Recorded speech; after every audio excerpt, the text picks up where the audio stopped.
Okay, so this is how much hair did I got just from the one time vacuuming. And I do vacuum every day with a vertical vacuum cleaner and 3 days a week with a huge Venta vacuum cleaner. So let's see it.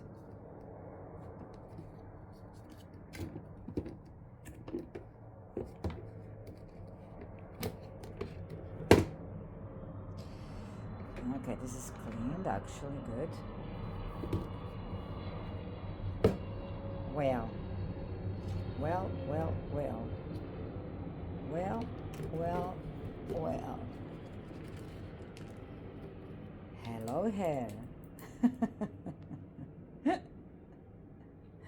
And more crap inside, of course, right? Wow. There it goes. Not bad, huh?